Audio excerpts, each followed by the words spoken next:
새벽 예배 자리 나오신 여러분들을 주의 이름으로 환영합니다. 이 시간 함께 찬송가 458장 너희 마음에 슬픔이 가득할 때 함께 찬송하도록 하겠습니다.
저와 여러분 이 시간 함께 나눌 말씀은 고린도전서 1장 18절부터 31절 말씀입니다. 우리 한 절씩 교독하시고 마지막 절 함께 읽도록 하겠습니다. 고린도전서 1장 18절에서 31절 말씀입니다. 십자가의 도가 멸망하는 자들에게는 미련한 것이요 구원을 받는 우리에게는 하나님의 능력이라. 내가 지혜 있는 자들의 지혜를 멸하고 총명한 자들의 총명을 폐하리라 하였으니 지혜 있는 자가 어디 있느냐 선비가 어디 있느냐 이 세대의 변론가가 어디 있느냐 하나님께서 이 세상의 지혜를 미련하게 하신 것이 아니냐 지혜에 있어서는 이 세상이 자기 지혜로 하나님을 알지 못하므로 하나님께서 전도에 미련한 것으로 믿는 자들을 구원하시기를 기뻐하셨도다. 유대인은 표적을 구하고 헬라인은 지혜를 찾으나 내 십자가에 못 박힌 그리스도를 전하니 유대인에게는 거리끼는 것이요 이방인에게는 미련한 것이로되 오직 부르심을 받은 자들에게는 유대인이나 헬라인이나 그리스도는 하나님의 능력이요 하나님의 지혜니라. 하나님의 어리석음이 사람보다 지혜롭고 사람보다 강하니라. 형제들아 너희를 부르심을 보라. 육체를 따라 지혜로운 자가 많지 아니하며 능한 자가 많지 아니하며 문벌 좋은 자가 많지 아니하도다. 그러나 하나님께서 세상에 미련한 것들을 택하사 자들을 부끄럽게 하게 하시고 세상이 약한 것들을 택하사 강한 것들을 부끄럽게 하려 하시며 하나님께서 세상의 천한 것들과 멸시받는 것들과 없는 것들을 택하사 있는 것들을 폐하려 하시나니 이는 아무도 육체도 하나님 앞에서 자랑하지 못하게 하려 하십니다. 너희는 하나님으로부터 나서 그리스도 예수 안에 있고 예수는 하나님으로부터 나와서 우리에게 지혜와 의로움과 거룩함과 구원함이 되셨으니 기록된 바 자랑하는 자는 주 안에서 자랑하라 함과 같게 하려 함이라. 아멘. 이 시간 십자가의 도라는 제목으로 함께 말씀 나누고자 합니다. 우리가 지난주 살펴본 것처럼 고린도 교회가 세워진 이 고린도 지역은 참으로 매력적인 도시입니다. 우리가 알다시피 아주 큰 항구 도시이고 또 교통의 중심지였습니다. 그래서 수많은 나라에서 무역을 하기 위해서 이 나라로 몰려 들어왔습니다.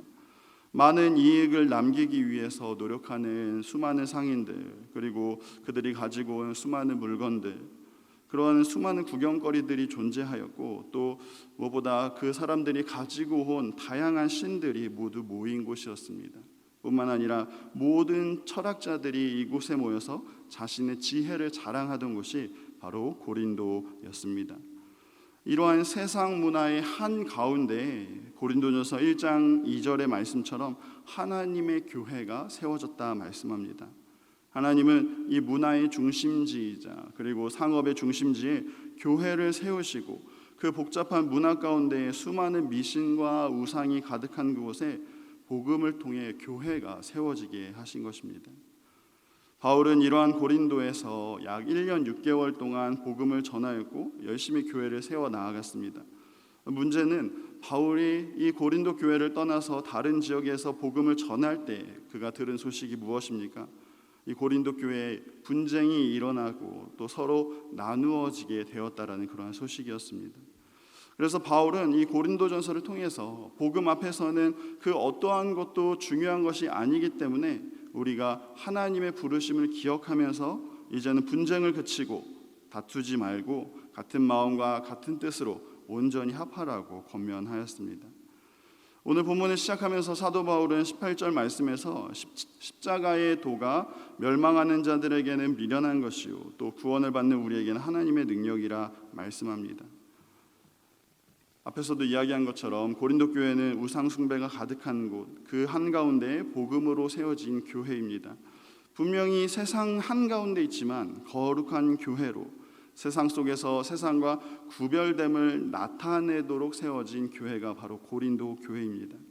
하지만 그들이 세상 사람들과 마찬가지로 자신의 권력을 자랑하고 또 누구로부터 세례를 받았는지를 자랑하고 자신이 속한 그룹들만 잘났다라고 여긴다면, 그래서 교회가 하나 되지 못하고 계속해서 분열된다면 그것은 마치 세상 속에서 멸망을 향해 나아가는 세상 사람들과 마찬가지로 복음은 이제 더 이상 미련하고 어리석게 된다는 의미입니다. 여러분, 고린도 지역은 매우 흥미로운 지역이죠. 재미난 것들도 많고 신기한 것들이 매우 많이 있어서 매일 밤마다 축제가 일어나는 곳이고 또 커다란 아주 웅장한 아프로디테 신전과 아폴로 신전, 그 신전에서 매일 음란한 행위들이 일어나는 곳이었습니다. 그러니까 당연히 그곳에 모인 사람들은 복음이 왜 필요한지도 모르고 복음을 왜 들어야 하는지도 모른 채 그저 지금 한순간의 행복과 즐거움을 찾아가는 그런 사람들이었습니다. 이러한 자들에게 아무리 복음이 들려진다 한들 그들에게 복음은 미련한 것으로 어리석은 내용으로 여겨졌을 뿐입니다. 하지만 세상 사람들에게 복음이 이렇게 들려지지 않는다고 할지라도, 복음이 필요 없다고 여겨진다고 해도 복음의 능력이 사라지는 것은 절대 아닙니다. 복음이 더 이상 효력을 잃어버리게 된 것도 아니고 분명 복음은 하나님이 구원하시기로 작정한 자들, 하나님이 선택을 받아 구원을 받는 우리에게는 하나님의 능력으로 지금도 나타나고 있다라는 사실이죠. 창세기에 보면 고린도와 비슷한 도시 소돔과 고모라가 나옵니다. 그곳에는 아브라함의 조카 롯이 살고 있었습니다. 그런데 하나님이 소돔과 고모라를 심판하실 때 이 롯의 가정을 어떻게 구원하셨습니까? 그들은 분명 구원받을 자격도 없이 소돔과 고모라에 동화돼서 같이 살았던 사람들입니다. 그들은 심지어 천사의 말을 들었음에도 무엇인가를 고민하며 계속해서 시간을 지체하고 머뭇거렸죠. 결국 어떻게 했습니까? 하나님은 소돔과 고모라에서 롯과 자녀들의 손을 거의 강제로 이끌어내셔서 그들을 구원해 내셨습니다. 이처럼 복음은 구원을 받는 자들에게는 하나님의 능력이라는 사실입니다.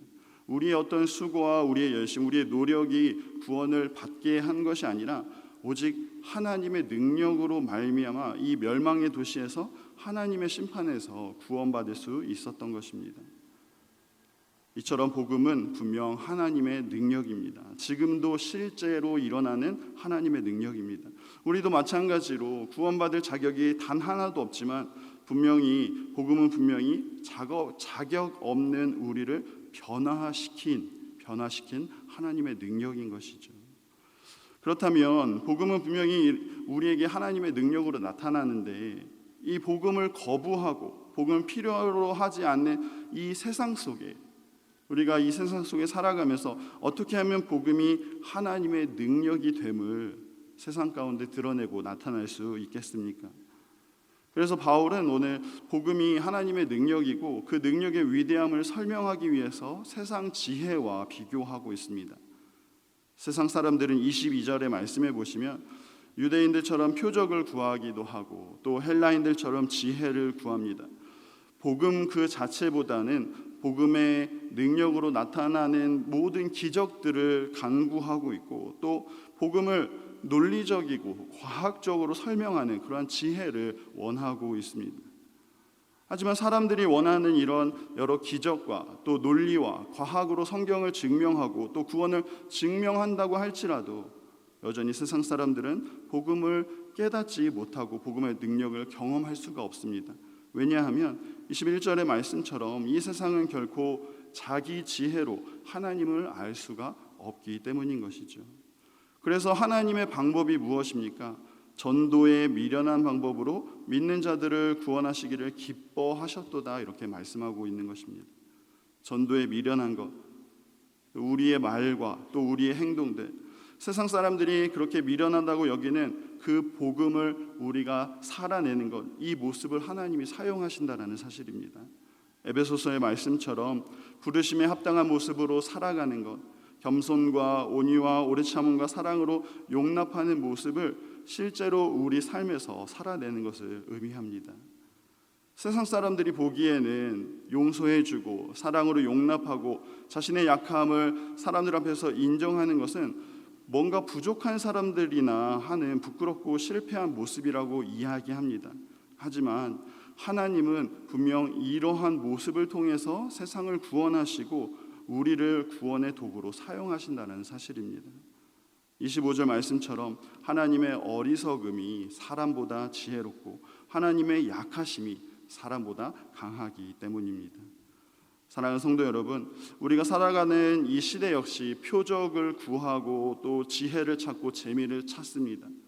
그러한 이 시대에 우리 그리스도인들이 하나님의 살아계심을 나타내기 위해서 해야 할 일이 무엇입니까? 우리가 다시 한번 십자가를 지고 복음을 살아내는 것입니다. 사람들은 그런 우리를 분명히 미련하다 할 것입니다. 사람들이 쓸모없다고 할지라도 우리는 이 복음 안에서 하나님의 능력을 분명히 경험한 자들이기 때문에 다시 한번 이 세상에서 우리는 복음을 붙잡고 복음을 살아내야 한다는 사실입니다.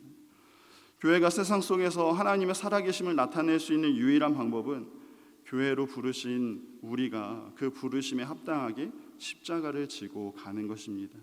오늘도 우리를 변화시키시고 또 오늘 우리를 다시 살게 하는 이 십자가의 능력을 다시 한번 기억하시고 십자가 붙들고 또 복음을 살아내어서 이 세상 속에서 하나님의 능력을, 하나님의 살아계심을 항상 드러내고 나타내는 저와 여러분 다 되시기를 간절히 소망합니다. 기도하겠습니다. 사랑하는 하나님, 감사를 드립니다. 복음의 능력으로, 복음에 나타난 하나님의 능력으로 우리를 구원하시고 또 복음 전하는 삶을 살아가도록 우리를 불러주시니 감사를 드립니다.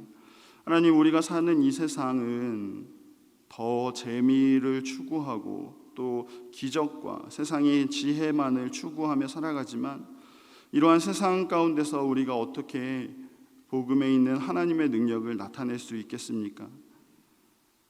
하나님의 능력으로 구원받은 우리가 복음을 살아낼 수 있도록 주님께서 날마다 함께하여 주시고, 특히 전도가 참 미련해 보이고 복음을 살아내는 것이 세상 사람들에게는 참 미련해 보이지만 하나님의 미련함이 세상보다 지혜롭다는 사실을 날마다 기억하며 복음을 살아내는 우리 모두가 되게 하여 주옵소서.